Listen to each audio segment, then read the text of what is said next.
اگر کرپشن کے حوالے سے ان کے اوپر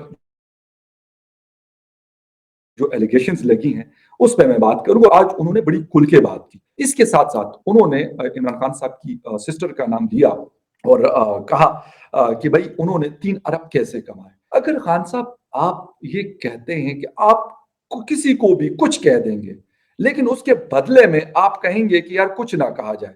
اگر آپ مجھے تپڑ مارو گے، 2 تپڑ مارو گے، 3 مارو گے، ہو سکتا ہے میں آپ کو 3 یا 4 تپڑ نہ مار سکوں لیکن کم از کم ایک کا تو جواب میں دوں گا. یہ اصل چیز ہے کہ جو عمران خان صاحب شاید نہیں سمجھنا چاہتے، سمجھنے کی کوشش نہیں کرتے. اچھا جی بلاول کو اردو اچھی نہیں آتی، اس کے آصف علی زرداری صاحب کو مخاطب کر کے کہہ رہے یار خدا کا واسطہ اس کو اردو تو سکھاؤ. اور ابھی وہ کلپ میں نے ڈاؤن لوڈ نہیں کیا ورنہ جس وقت وہ ٹیکنگ سیریمنی تھی عمران خان صاحب کی اور جس طریقے سے ان سے وہ الفاظ نہیں بولے جا رہے تھے تو عمران خان صاحب کی تو اردو بہت اچھی ہے تو کیوں نہیں بولے جا رہے تھے. میں یہاں پہ نہ بلاول صاحب کا ترجمان ہوں، اس کے اسپوکس پرسن ہیں ان کے پارٹی کے، وہ جواب دے سکتے ہیں. باقی ابھی بہت سارے لوگ ہیں جو بات کرتے ہیں مختلف میڈیا، لیکن جو بات غلط ہے وہ غلط ہے. جی بوٹ پالش کرنے والے شہباز شریف سر، آپ کا ہمیں نہیں پتا کہ 2018 میں آپ کس طریقے سے آئے، ہمیں نہیں پتا کہ آپ کے لوگ کس طریقے سے الیکٹ ہو کے آئے، ہمیں نہیں پتا کہ آپ کس کے اشاروں پہ ناچتے رہیں یہ 3.5 پونے 4 سال. کیا یہ بات اب ڈھکی چھپی ہے؟ یہ ایک چھوٹے بچے سے لے کے اور ایک بڑے عمر کے آدمی تک سب کو یہ بات معلوم ہو چکی ہے. آپ نے اس دوران جو پاکستان کے ساتھ کیا وہ کس سے ڈکا چھپا نہیں ہے. اور یقین کریں کہ اس وقت جس کو آپ مطلب استعمال کرنے کی کوشش کر رہے ہیں پاکستان کی اسٹیبلشمنٹ، میں صاحب نام لے لیتا ہوں فوج، وہ سائڈ پہ بھاگ رہی ہے اور خان صاحب کہتے کہ نہیں ان کو میں نے لے کے آنا ہے. اور ان کو کیوں لے کے آنا ہے؟ اس لیے لے کے آنا ہے کہ اس وقت خان صاحب کی جو حالت ہے وہ اتنی پتلی ہے کہ خان صاحب کے ہتھے کوئی نہیں چڑھ رہا. اس ڈر اور خوف کی وجہ سے وہ چاہتے ہیں کہ یار دوبارہ سے وہی چیز کی جائے، کیونکہ پہلے فون کال جاتی تھی، لوگوں کو کہا جاتا تھا کہ آپ نے یہاں ووٹ کرنا ہے. اب وہ کالز کا سلسلہ اس وقت نہیں چل رہا. وہ محنت اب مسٹر نیازی کو خود کرنی پڑ رہی ہے، جس کی وجہ سے ان کی چیخیں نکلی ہوئی ہیں. جہانگیر ترین ان کی کال نہیں اٹھاتا، علیم خان ان کی کال نہیں اٹھاتا، یہ دوسرے جو ہمارے ایم کیو ایم کراچی کے جو لوگ ہیں وہ ان سے نہیں مل رہے. پیر پگاڑا صاحب نے ان سے ملاقات نہیں کی. باپ بلوچستان عوامی پارٹی کے لوگ ان سے سائیڈ لائن مار رہے ہیں. چودھری برادران نے بھی ان کو ایسا لگ رہا ہے کہ جھنڈی دکھا دی. یہ سارے لوگ ابھی یہ چاہتے ہیں کہ یار اگر کسی طریقے سے کوئی کنٹروورسی کریٹ کی جائے، اور کنٹروورسی کیسے کریٹ ہوگی؟ آپ کسی طریقے سے فوج کو لتاڑ کے رکھو. یقین کریں کہ یہاں پہ میں وہی جو جنرل بابر افتخار صاحب ہیں وہ اسپوکس پرسن ہے فوج کے، فخر یوسف زئی نہیں ہے. لیکن میں ہمیشہ آپ سے کہتا ہوں کہ جو بات صحیح ہے وہ اس کو صحیح کہوں گا اور کہتا رہا ہوں، اور جو غلط ہوگی اس کو غلط کہوں گا اور کہوں گا آئندہ بھی اور اس وقت بھی. اس وقت جو سگنلز آ رہے ہیں وہ یہ ہے کہ اسٹیبلشمنٹ نے سائیڈ لائن ماری ہے، اور جو میرے خیال میں ان کی عزت کے لیے بہت ضروری تھا، کیونکہ ان کو پتا کہ یار ان 3.5-4 سالوں میں جو حالت کر دی گئی ہے ان کی، وہ پتہ نہیں کیسے وہ بحال کریں گے یا جو بھی کریں گے وہ خیر ان کا اپنا ایک معاملہ ہے، ایک بڑا ادارہ ہے، وہ کرتے رہیں گے.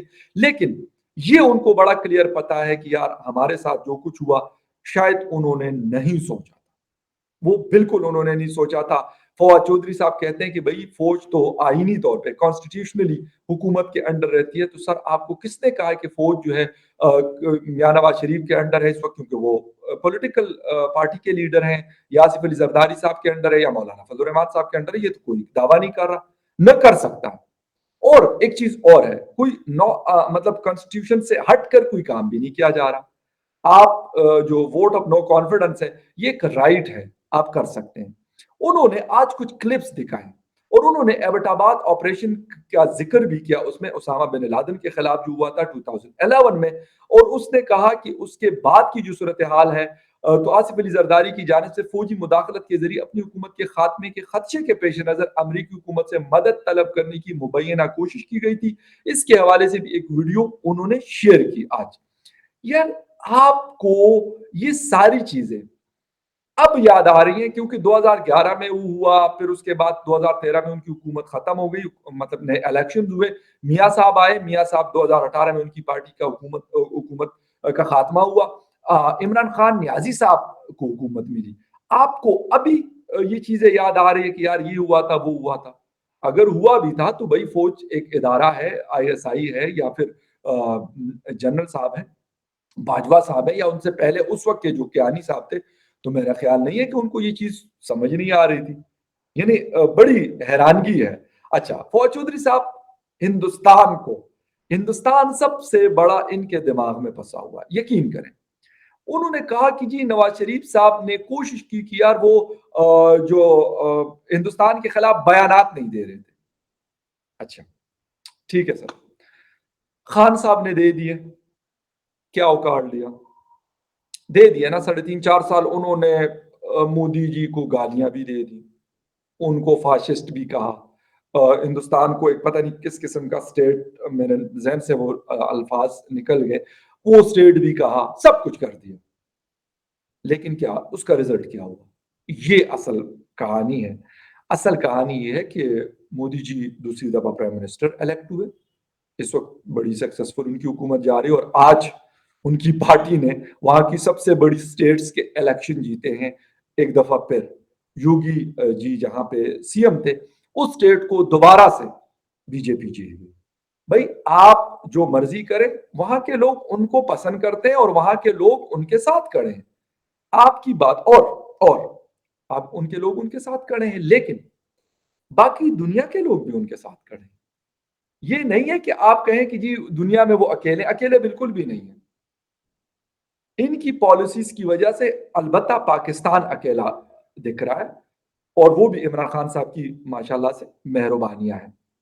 اچھا، پھر وہ کہتے ہیں جی وزیر اعظم نریندر مودی جی کو بغیر ویزے کے جی پاکستان میں لایا۔ اچھا ٹھیک ہے سر، بہت بڑا گناہ سرزد ہوا، ہیڈ آف دا اسٹیٹ تھے بھائی، وہ کیا یہاں پہ رہنے آئے تھے یا کیا ایسی چیز تھی؟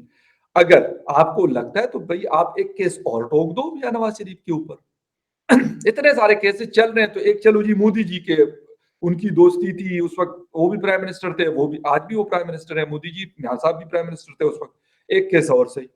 اور مجھے اتنا یقین ہے کہ آج بھی مودی جی کے ساتھ ان کے اچھے تعلقات ہیں اور ہونے بھی چاہیے۔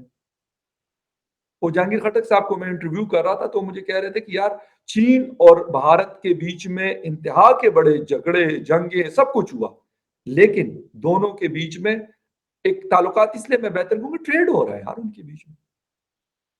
ایک کی چیز آپ کو چائنا میں ملے گی، چائنا والی چیز آپ کو نیو دہلی میں یا پھر بنگلورو میں یا ممبئی میں یا کسی اور جگہ پہ آپ کو ملے گی، کیوں؟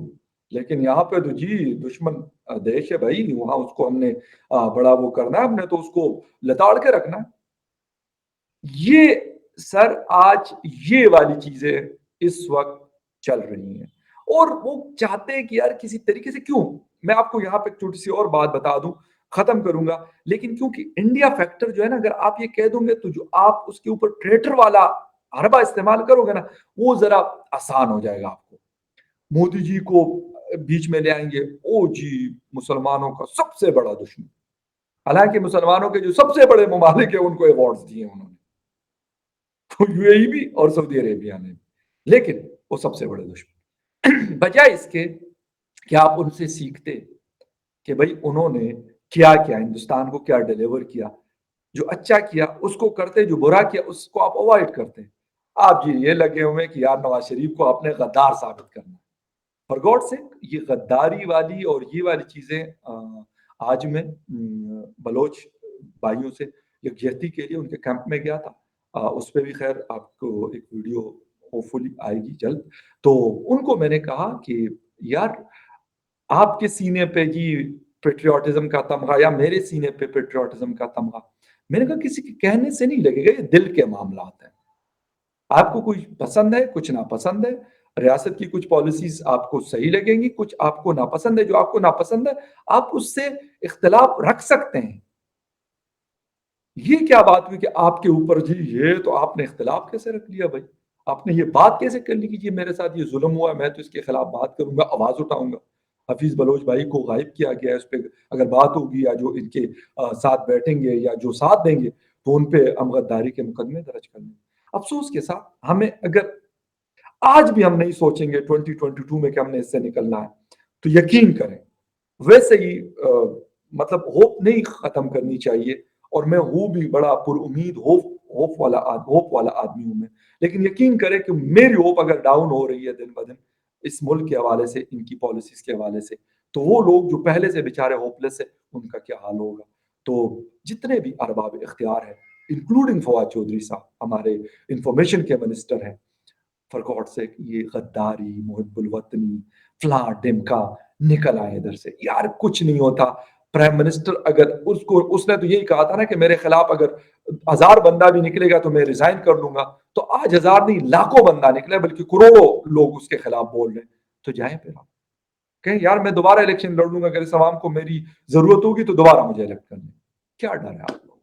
خیر اینی وے ویڈیو لمبی ہو رہی ہے، میں کوشش کرتا ہوں کہ 10 سے 11 منٹ میں ویڈیو ختم کروں، لیکن باتیں لمبی ہو جاتی ہیں. I am sorry for that. کوشش ہوتی ہے کہ مطلب آپ لوگوں کو زیادہ سے زیادہ اپڈیٹ کروں. آئی ہوپ سو کہ آپ اس کو مائنڈ نہیں کریں گے. کسی اور نیوز اپڈیٹ میں پھر ملتے ہیں. Take care.